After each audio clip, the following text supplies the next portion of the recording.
there are limits to what you can actually control, and realizing that most of our frustration and most of our angst comes from trying to exert control over things over which we have none.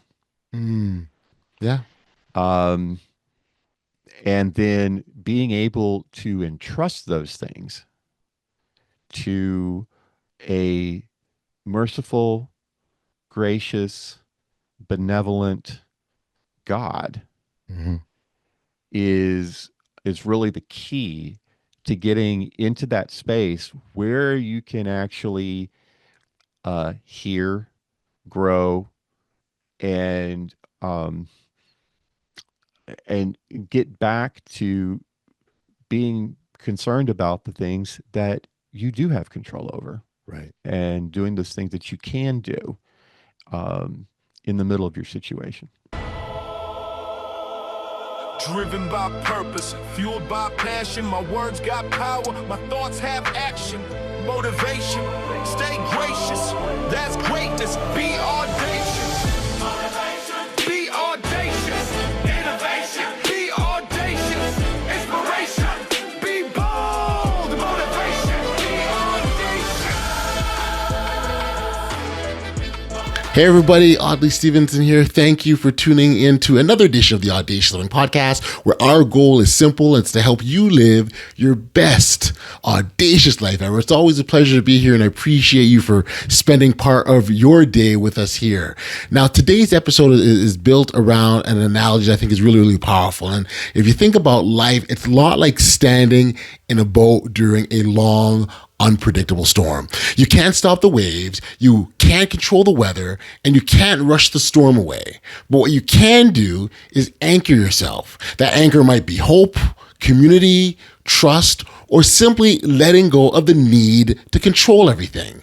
That's how you stay steady even when the waters get rough. And that brings me to today's guest. Sam Wegner is an author, pastor, chaplain, and a longtime mentor to young adults. His mission is to help people navigate difficult seasons with hope, faith, and emotional honesty. His story of walking through the anticipatory grief phase with his wife, who has battled cancer for over a decade, makes him the perfect voice for this conversation. So without any further ado, let's jump into our conversation with Sam. Enjoy.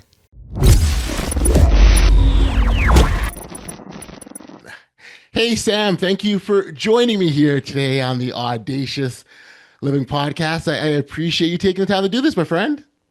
Well, I'm looking forward to the conversation. It's a pleasure for me too. Yeah, I listen. I'm excited at the opportunity is to engage and share and reflect with people that certainly have some value to share with the rest of the world, and so to be a part of that process. I mean, the whole idea, Sam, that someone will hear us and potentially use something that can make a difference in their life is just wild to me, and to be a part of that process. And so, Yeah. thank you for that. You're all about influencing people. You're pastor. You got a few titles. I think you got a few things that you do. And Well, yeah, there've been a lot of hats that I've worn over the years, and so we just kind of stick all the names in a bucket and sure. just kind of leave them there. It's There we hey go. you, that's good That's enough it. for That's me.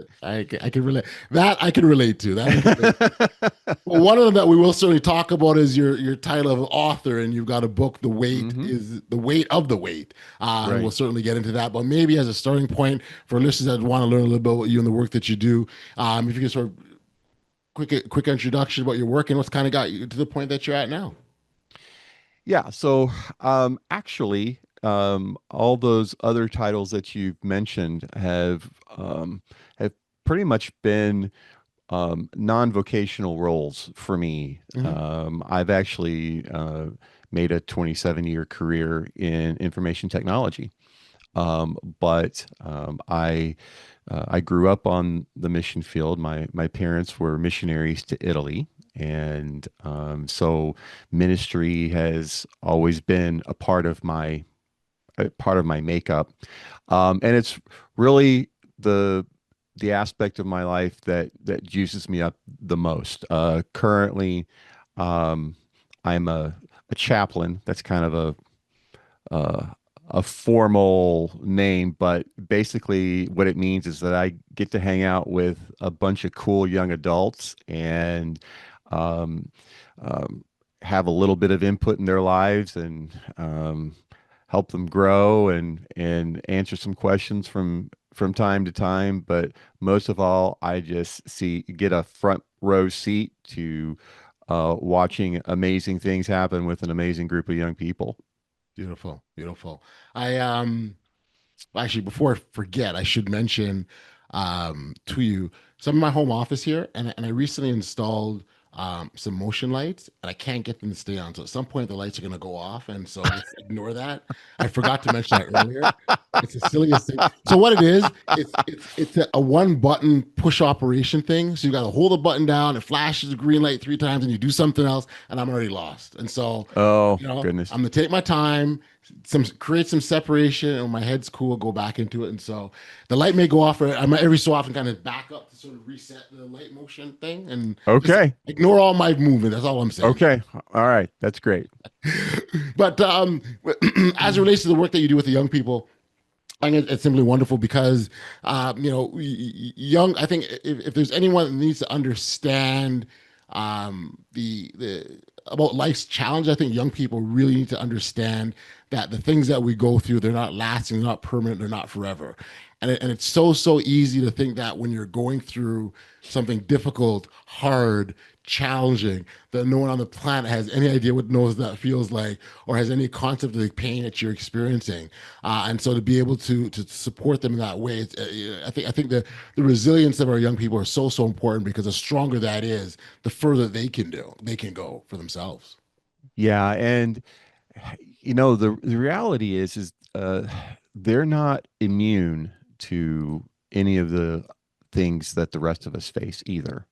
Right. In fact, this group has actually had some pretty tragic things happen to them in their sphere of influence. And just to see how they've chosen to lean into God and to trust and to try to grow and to continue to serve Him and others and be in community together is really something special. This is a unique group of young people, and I'm very proud and pleased to be associated with them and to have some type of input and influence in their lives. Gotcha. I mean, I'd like to start off with the book, The Weight of the Weight. I love the title. I love to kind of get a sense from you what inspired you to write about sort of the idea of finding purpose during those difficult seasons or difficult times. Well, I'll be honest with you, Audley. It was not something I set out to do. It was not my intent. In fact, I never even really considered myself to be an author. But what happened was that um, two stories, two lines in my life just kind of converged at the same time. The first one was my personal story, where I ran into some difficult situations at work, um, and basically um, my boss that I had worked for faithfully for 9 or 10 years heard a rumor that wasn't true, but she believed it and was offended by what she thought I said, Mm. and that ended up creating um, a challenge in our relationship, and Right. things kind of spiraled down from there. So I was dealing with that and trying to figure out, how to handle that situation, and that happened right in the middle of my wife's story, which is a 10-year journey with breast cancer. And about the same time that I was having my difficulties at work, we received a metastatic diagnosis. We thought we were going to be clear of it, but turned out we're not.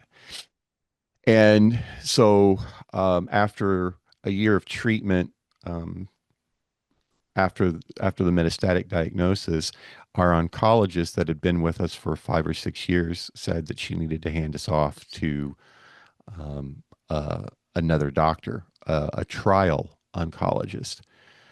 And that was a pretty devastating moment for me. Um, I didn't like the fact that our oncologist was kind of letting us go. I felt abandoned, Hmm. betrayed. My wife has always been one of the outliers. You know, if 98% of the people respond to a drug a certain way, she's going to respond differently. And it didn't matter whether it was positive or negative. She was always in the outlier. And so it took a while for us to kind of get our doctor to see that, treating Crystal was not the same as treating everybody else. And Right. I wasn't really looking forward to having to go and fight those battles again with Hmm. somebody else. Um, uh, Not to mention the fact that when you go see a trial oncologist, that means drug trials. And not only are trial drugs not 100% proven, it also means that you're not guaranteed to get the drug itself. You could be in the control group getting the placebo. Right. So Yes. when you're choosing to participate in something like that where you've got like a 50% chance of not addressing your issue, but you're doing it to advance the science to help Right. people out further down the road, it says a lot about where you are in your journey, right? Right. Yeah. Yeah. And I did not like what it would say about me if I agreed to let my wife participate in a trial. Mm. So um, I was really struggling with some stuff. And about that time, uh, there was a large gathering at a friend's house. My small group leader at church was having a larger gathering because some missionary friends of ours were back in the States, and a bunch of people from church wanted to get to see them. Hmm. And Crystal wanted to go to this as well because she uh, has a special bond with the son of our missionary friends who has special needs, and he was a Right. student in her special needs ministry. And so everybody was super excited when she showed up pretty much unannounced. Hmm. And so um, one of my friends, a guy named Greg, came up to me and wanted to check in and see how we were doing and that kind of thing. And so I asked him, so I gave him kind of my standard answers, a rundown of the medical stuff and what was happening recently and all this kind of stuff. And that really wasn't what he was interested in. Um, so he looked at me and he says, "So, how are you dealing with the weight?" And that kind of, Hmm. it kind of caught me off guard. And so I asked him to repeat it, which he did. He says, "How are you dealing with the weight?" And kind of almost instinctively, I just kind of blurted out, "Well, the heaviest part of the weight is the weight." And he understood that um, what I was talking about was waiting for Yes. my wife's inevitable demise. And that was the first time I'd ever said anything like that out loud. Hmm. So the the play on words here really wasn't, me trying to be corny or anything like Right. No, it that. was It intentional. was No, no. I it think. was just, how I instinctively responded to Yeah. that question. Well, And well. So Sam, as you tell me this story, it naturally leads there. Like that's what I hear, and it is that very very heavy moment of waiting. yeah, and that's when I started thinking about it. After I said it out loud, now it's out there in the world, and I started processing it, and I realized that a lot of my difficulties um, had somewhat to do with anticipatory grief. That's a real thing, and it was in my case. But the way I responded to that was not in despair, saying, I don't know how to handle this whole idea of my wife dying, Right. because, you know, um, we're very strong in our faith and very confident about what's going to happen to us when we die, and all that kind of thing. So that part didn't bother me so much. What what I had to confess was the biggest part of it was that I was struggling with how long it was taking to get there. Mm.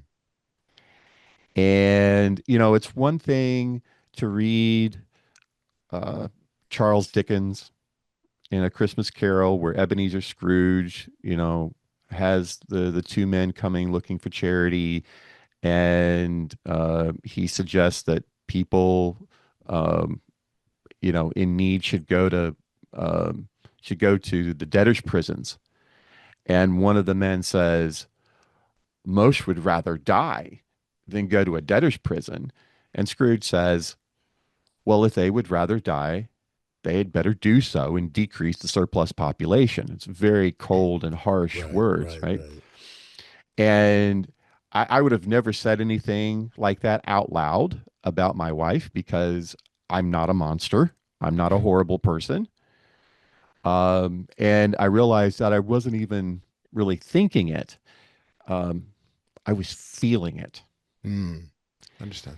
And and the way it came out was telling people things like, it wouldn't be so bad to go through anticipatory grief if I could bank it for the future, right? If I could just do it now Mm. and get it over with, and then the big day happens, and I'm okay because I've already processed all my stuff, and I can be there to be encouraging to other people, and so on and so forth. But mostly it's about, I just want to be done with it, right? I didn't want to wait for it. And so I've got these two things going on in my life, right? I'm waiting to see how the situation is going to resolve at work, Mm-hmm. and I'm waiting Waiting. for my wife to die. Mm. And the trial oncologist told us that um, that the drug that she originally prescribed wasn't a trial drug, Okay. but it was typically only effective for about 9 months. And after that, trial drugs. And I had already gotten to a point in my head that trial drugs was a non-starter for me. Right. So um, when this is over, then we're done. Right. So uh, that was about the June, July time frame. My daughter was pregnant with her second child um, uh, at the time, and he was due in late January, early February. So we were like, okay, let's just get through Christmas. Let's get to the birth of the baby. She can hold the baby, right? That was the big thing. Hold the Mm-hmm. baby. Yeah. And then Easter. Easter seemed like the stretch goal. Okay. If we could make it to Easter, then we're okay. God can take her. She was okay with that.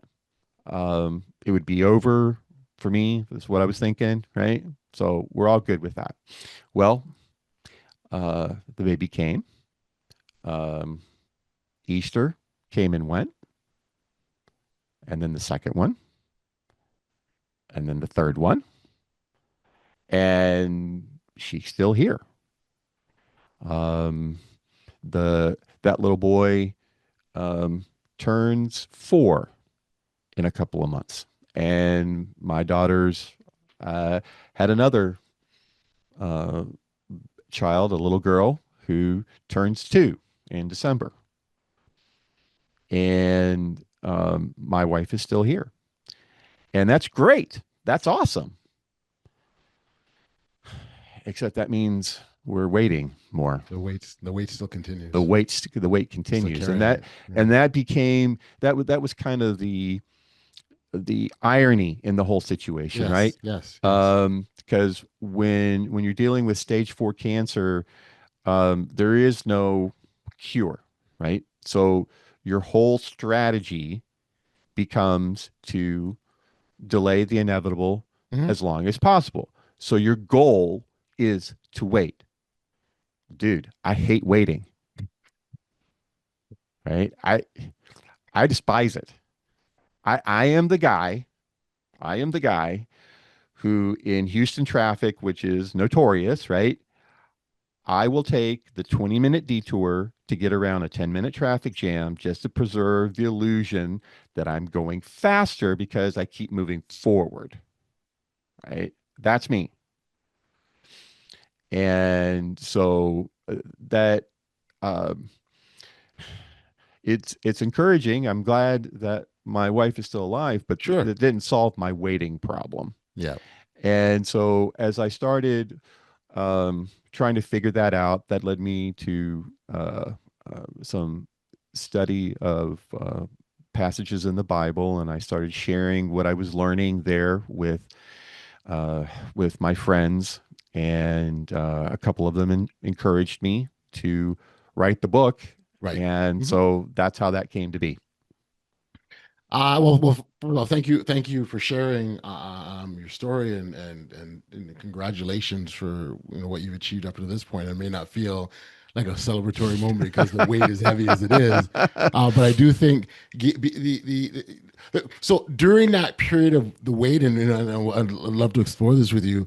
It can go in all sorts of different directions for how we feel internally. Our Hmm. emotions will go here and here, and like it's almost as if you'll go through a period of like hills and valleys, right? Where you're feeling great about in that moment, and then maybe somewhere down the road you have another emotion, and it's just a constant up and down. And so that waiting period, I get it. I absolutely understand. It can be extremely challenging. Um, and sort of in a different context, and I don't want to divert from your story, but certainly during that time of waiting, when nothing has happened, for if you're an individual that wants to be productive and likes to be productive, Yeah. that period of waiting can drive you absolutely crazy. Again, Yeah. within the context of your story, it's a bit different, but in No, terms, but it's the it's the same. same. Yeah, It's really, it really is the same thing like you feel like because you want to be able to do something, yes, you but you absolutely can't. do. Hmm. Right. And so Yeah. you've got to sit there and but there's lots of time to process, right? Lots of time to process.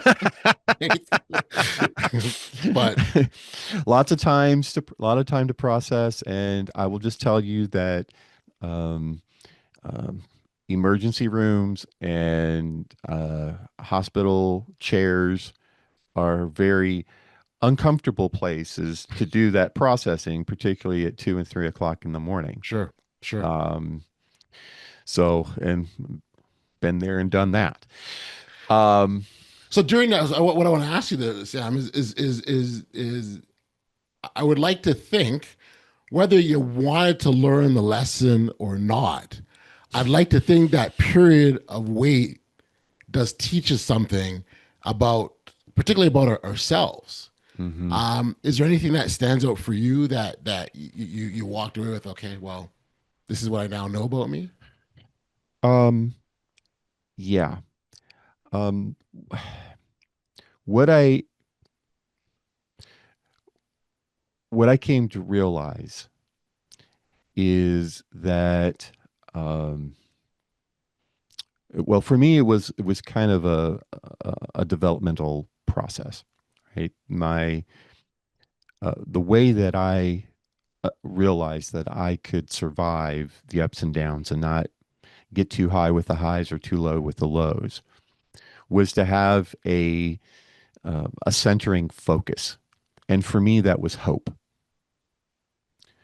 Um, and the interesting thing about hope is that it goes hand in hand with waiting. You really can't have one without the other. If you're hoping Mm, for something, yeah. that's because it's not here yet. And once it arrives, there's no reason to hope for it because it's here, right? So Right. while you hope, you wait.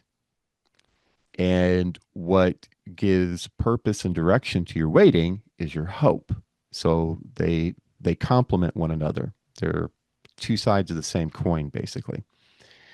And I also saw that um, when I act on the basis of my hope, that's basically what we call faith. Right. Hmm. And when you trust something and you take an action based upon that trust, you're expressing faith. Um, Most people, when they're facing difficult situations, the one of the primary emotions that crops up is fear, and I um, experienced quite a bit of that myself. Sure. And we tend to think that fear is the opposite of faith, but it's not. The opposite of faith is actually control, and that's where I had to do an awful lot of growing. Was in my understanding of, um, first of all, how very little control I had, right?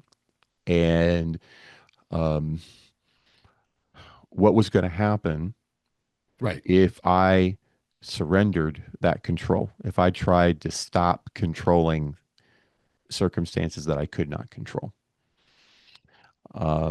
Now, for me, that meant um, changing the way I thought about God and how I related to God. Hmm. Um, but even for those who would say, I don't believe in God, I don't, if he's not real, he's really not a thing in my life. That still doesn't take away from the fact that you're um, that in these challenging circumstances, when you're looking for hope, Right. most of the struggle is really about control. Who has it, what they're doing with it, what they can't do with it, right? What they can't do, and and so where I found my greatest peace was in realizing that I needed to surrender control to God and let him change my ideas of what was really good or bad. When there are a lot of things in the world that are legitimately evil, things that are just straight up wrong and not good. But most of the time, when we're in these type of situations and we're thinking about things and we describe them as being bad, um, most of them don't have an intrinsic moral value. Like, um, Mm. me being stuck in traffic, oh, that's bad.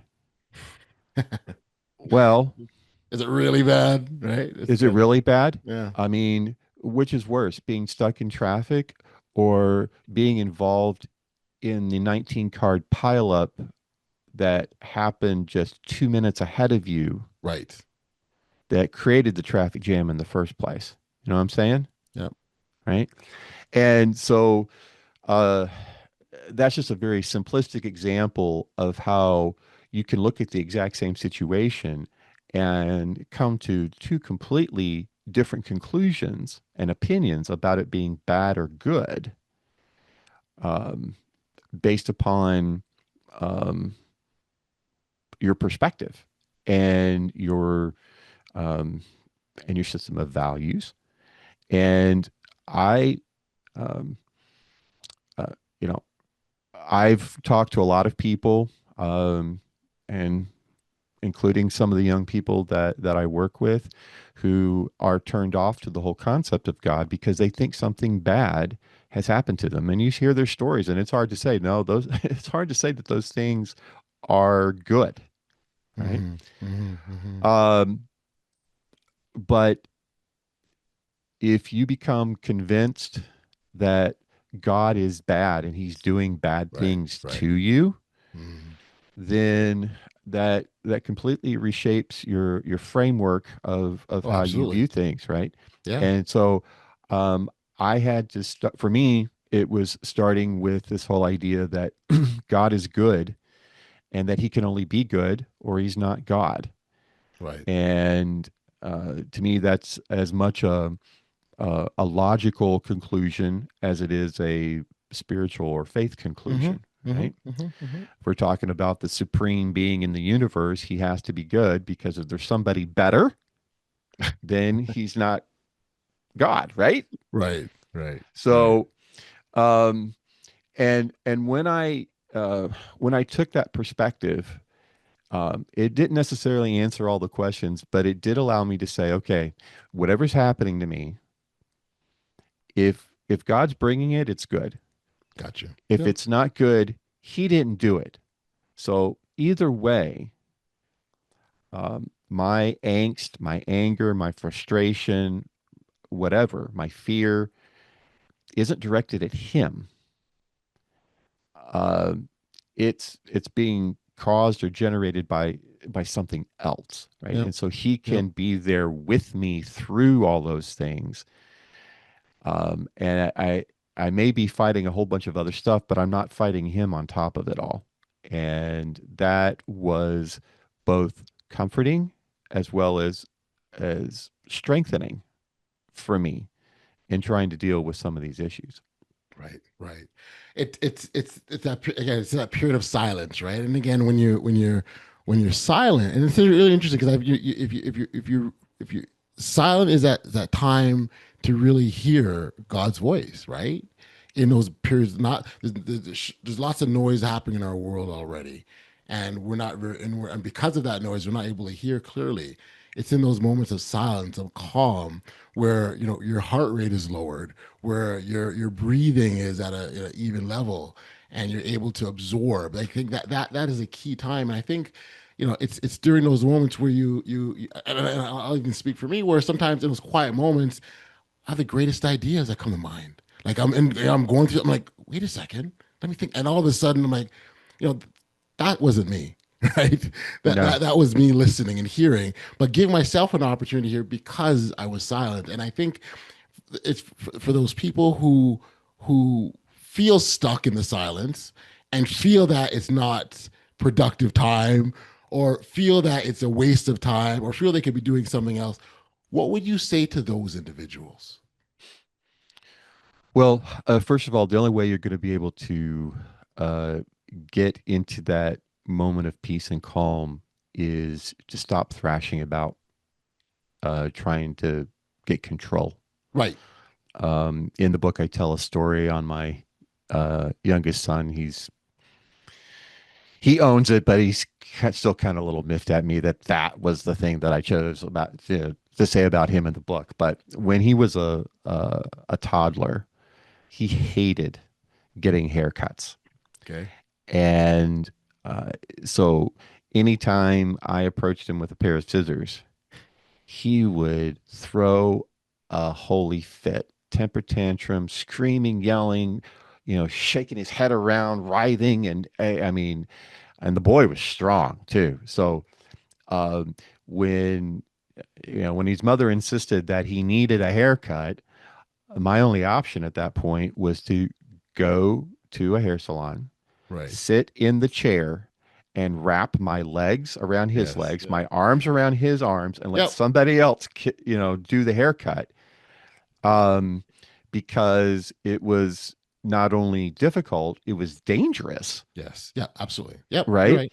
With him to be in that state, and if you're kicking and thrashing and throwing a tantrum and being angry and bitter and all that kind of stuff about your circumstances, there's no peace there. There's no Right. quiet to hear anything. Yep. And in that example, you are at risk of doing more harm than good. Exactly. Exactly. So the dealing with the issue of control and recognizing and admitting that um, uh, there are limits to what you can actually control, and realizing that most of our frustration and most of our angst comes from trying to exert control over things over which we have none. Mm. Yeah. Um, and then being able to entrust those things to a merciful, gracious, benevolent God Hmm. is is really the key to getting into that space where you can actually hear, grow, and um, and get back to being concerned about the things that you do have control over, Right. and doing those things that you can do um, in the middle of your situation. Gotcha. Um, I'd love to hear how or the role of community and how that plays into your journey. It's absolutely essential. There is a reason why in our penal system, imprisonment is a punishment, and why solitary confinement is the highest form of Mm. that, Yeah. because we were we were created to be to be part of a community. Yes. We were designed to be in relationships with one another, and when you run into these difficult things, it becomes uh, it becomes isolating. Even though statistics are that 1 in 3 people in the United States are impacted by cancer, nobody's going to meet you on the street. Like if we weren't having this particular conversation Hmm. and I just walked up to you in a business context, for example, and I said, "Well, hi, Audley. My name is Sam. My wife is dying of cancer." That's not how you open, right? Right. You don't, we don't lead with those type of things. Right. Um, and there are good reasons why we don't, but that's, um, that is kind of exemplifies how we, when we face these difficult things, we tend to isolate, and that's very, very devastating. Mm. Um, in fact, um, when a lot of people have commented on my transparency with these issues, Hmm. um, and you know, uh, people who know me understand that you're likely to get a little bit more than you bargained for if you ask me a question. Like, how's it um, going? yes, exactly. You want to be careful um, with things like that. That's a dangerous implement in my hands, because I've discovered that when I am open and transparent, that um, liberates other people Yes. Yeah. to share as well. Not in a sense of, well, I've got to one up you. You think your life is bad, my life is really crazy. It That's kind of like real. it gives permission a little bit, right? Like it's It okay does. to, right? It does, and it also um, it also is part of the the giving and receiving of hope. You know, it's great for me to have hope and confidence that things are going to be all right with me and with my situation. But hope wasn't meant to be hoarded; it was meant to be shared, Right. and that's really where you see the power of it. Because when people are able to look at my life and see that my hope works, their situation is going to be different. They're not going to have the exact same problems and challenges that I do. But it is hope giving to see positive things at work in other people. And it is also hope giving Mm-hmm. to know that you're not alone in the midst of Yeah. your own struggle. The two of us together may not have any necessarily any better answers than one of us by ourselves. But when we're there together, um, we can pick one another up, Yep. Mm-hmm. right? Mm-hmm. And slap one another across the face and say, "Wake up! You're not thinking straight." And do those type of things that, as much as we try and think that we can't do by ourselves. Got you. No, you're right. You're absolutely right. I mean, off the top, when you mentioned you work with young people, and I had said, hey, look, it's important for them to be able to understand, that this is, this is a long journey. That life's not forever. Whatever you're going through, and so I think it's wonderful that you identify the value in community because I think it's also important. What are doctors saying about your wife right now in terms of her journey?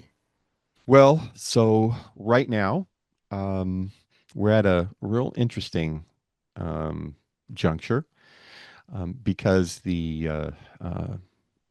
my COBRA coverage from when I was terminated from my job ends today. Okay. And uh, the uh, the medication that she's currently taking, the chemo that she's currently taking, has proven to be um, no longer effective in delaying the growth of the tumors. Um, the when breast cancer metastasizes, it usually goes to the brain, the bones, the liver, Yep. or the lungs. Hmm. In her case, all of her soft tissue organs are clear, but Okay. her bones is where this has come up, and specifically on her spine. Okay. And uh, there there had been, just a couple of tumors that we were watching, in the middle of her back, but the last scans showed that they're actually it's actually easier to count the vertebrae that don't have tumors than the ones that Mm, do. okay. Well, And so we're looking at having to go now into um, uh, more general, instead of as opposed to targeted therapies, okay. which means that um, more traditional types of chemotherapy that have very severe side effects on the rest of the body. And we've already determined that um, being stuck in a hospital bed is not living. Right. So we've already told our oncologist that when it gets to the point where she can't tolerate those side effects, that we're just going to discontinue treatment. Gotcha. The decision point about where we're going to go next occurs in December, and um, you know, I, beyond just the medical decision, Hmm. um, now um, being without health insurance kind of adds another layer to that. I get it. Um, and not that I don't know that it would necessarily be the tipping factor one way or the other, um, because money's not the most important thing in the world. Hmm. However, um, it just doesn't. Um, but we don't know where that's going to go. So even if we were to discontinue treatment, it's not really clear. um, how long things would go after Right. that. But um, we think that we're getting closer to the end. Okay. Um, however, we've thought that before, and things continue on. So, but we're okay either way. We've Right. you know we've come to terms and to grips with all of that, and uh, we're just again in another waiting period to see what happens next. And that's and it takes a tremendous amount of strength to go through this period, and the fact that you're able to openly talk and discuss and share and put it in a book and share with the world, and I think that really speaks to certainly your growth and the strength and where you're at. And so when you say you're okay with it, I hear that, and I feel I absolutely believe that, or I don't think we're having this conversation, Sam. And No, so, no, we right. wouldn't. I mean, and if I can be transparent again, right? Mm-hmm. I want to make it very, very clear that this strength is not my own, Yeah. right? Mm-hmm. It Understand. it's driven from by Yeah. the hope that I have in a good and gracious God. Yeah. Um, I appreciate you saying that. Actually, thank you. but just about a little over a week ago, um, I woke up one morning with just an utter fear and and really started to spiral out of control because I didn't know how um, um, I did my job situation is still Sure. unresolved. Didn't have an answer for the healthcare issues. The savings that we're living off of right now is dwindling, and if we have to start laying out more for routine care, even it's gonna Mm-hmm. dwindle that much faster. And I just spiraled out of control. I'm thinking, oh my goodness, we're going to lose the house. So I got to sell the Right. house, but I can't Right. sell the house because it's not in a sellable condition and I don't have the time or the money to fix it up so Yeah. we can Yeah. sell the house. And how do I get that done over the holidays? And even if I do that, how do I refinance a new home because I don't have a job? I can't even get Yep. a Yep. rental contract because I don't have a job. And it was just, I, it got to a point where I was weeping uncontrollably, and I had to get into this shower so that my sobbing would not wake up my wife.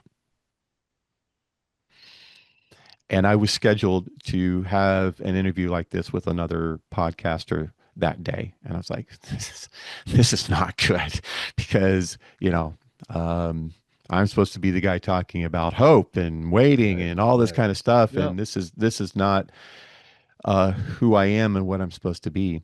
And I just went back over the principles that I talk about in the book, Mm-hmm. rewalking those same steps. God is good. He's not out to get me. He keeps his promises. He doesn't lie. He's provided in the past. He'll provide again. No matter what happens, he's still good. And the peace returned. Um, so it's not a one and done kind of a thing. Yep. This is an everyday thing. Got you. And one of the things that I say in the opening chapters of the book is that um, if hope is going to be effective, it's got to be real.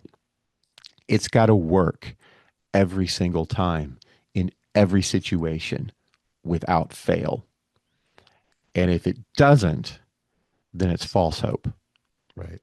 And um, the um, the the most encouraging thing to me is that I see this hope working in my life on a daily basis. Got I you. would not be able to sit here and talk to you Yeah. about these things Yep. and be confident and positive and hopeful, if it wasn't real. And um, you know, for people who think that you just have to have the positive mindset in order to make all that kind of thing happen, you've got it backwards. That's right. You know, That's right. that positivity isn't something that you manufacture in order to give you hope. You have to have that based on something solid in order to have that type of Impactful. positivity. Mm. And so, um, I'm listen, uh, I talk an awful lot about God and His goodness, and I know that, um, for a lot of people, that makes them feel uncomfortable for whatever reason, right? But it is the it is the only way that I operate, and um, just being able to say, see here, look at my life and don't say how great Sam is, and don't say how wonderful Crystal is, although she's an amazing and wonderful human being. And I think I'm kind of cool too, but that's beside the point. You're pretty good. You're Uh, pretty good, Sam. um, it's not about us. Gotcha. It's about the power of God in our lives, and that's what works. And so, if you're skeptical about whether that can be real and true in your life, then I would say, you know what, uh, pick up my book and read it, um, not as me trying to tell you how to live your life, but as me describing what worked for me, Yeah. Yeah. and then Yeah. compare how your coping mechanism holds up Yep. in these type of situations, and consider maybe if this couldn't work for you too. I think that would be a fantastic approach because I think there's great value. And as I said earlier, seeing what the journey other people are walking, and not that it's going to be the exact same, but certainly there's things that we can take from that. So I appreciate you sharing that, and thank you, Sam, today for the insights, the perspective, and being as transparent as you have been. Again, there's great power in that. Sometimes people think it's a sign of weakness. It's absolutely not. Vulnerability is a sign of strength, and you've shown that over and over again. Again, the fact you're having this conversation, you've written the book, you're speaking openly on it. These are all signs of strength, if you ask me. For listeners that wanted to, where could we send directly if they want to get your book or even connect with you directly? Where could we send them? So, it's one stop shop. Samwegner.com Okay. is my website. There you can find all the links to the print book, the ebook, the audiobook was just released this past month. So, you can read it, you can hear it in my voice. It's non AI generated, um, which I think is really important in Mhm. today's world. Mhm. So those resources are available there. I also have a blog where I post other articles related to, um, hope and waiting and other things that I observe and encountered in life that you might find interesting. And there's also a contact form there. I Okay. love to hear people's stories. If you got a question, you just Okay. want to share your story with me, even if you want to pick a fight, I don't care. Um, Drop me a We're all about note. we're all about peace. Yeah. I hear you. No, but I get But your yeah, point. No, I do get your point, and I think I yeah. appreciate your openness to that. And what we'll do is we'll make sure the contact details are in the show notes below, so people have that point of that reference, if you will. Hmm. So, Yeah. uh, Thank you. yeah, thank you for this, Sam. This has been awesome. Appreciate it. Congratulations on the journey and that up until this far. And I say congratulations because it's worthy of congratulations. Mhm. I thank you again for being a guest on the Audacious Living podcast. Well, it's been a real pleasure for me, Audley. I really have a lot of fun doing this, and helping people is really drives me. So, Good, I hope that it has a positive impact on your listeners. for sure. Appreciate you. All the best, my friend. Yeah, same to you.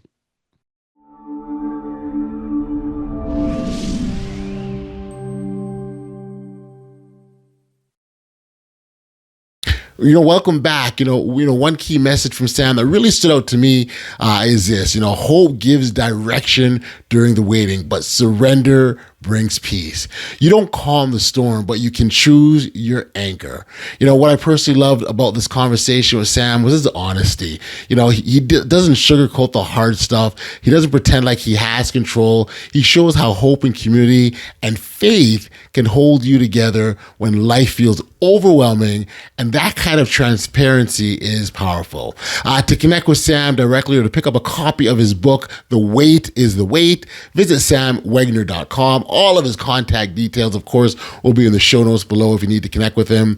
I want us to again remember the analogy of that boat in the storm. You may not be able to calm the waves, but you can choose the anchor that keeps you steady. We're talking about things like hope, trust, community, surrender. Hold on to that. That will make the world of difference. Thank you for tuning in to another edition of the Audacious Living Podcast. If this episode encouraged you, please do me a favor. Like, follow, share to help this podcast continue to grow. As always, live life audaciously, and we'll see you next time. Driven by purpose, fueled by passion. My words got power, my thoughts have action. Motivation, stay gracious. That's greatness. Be audacious.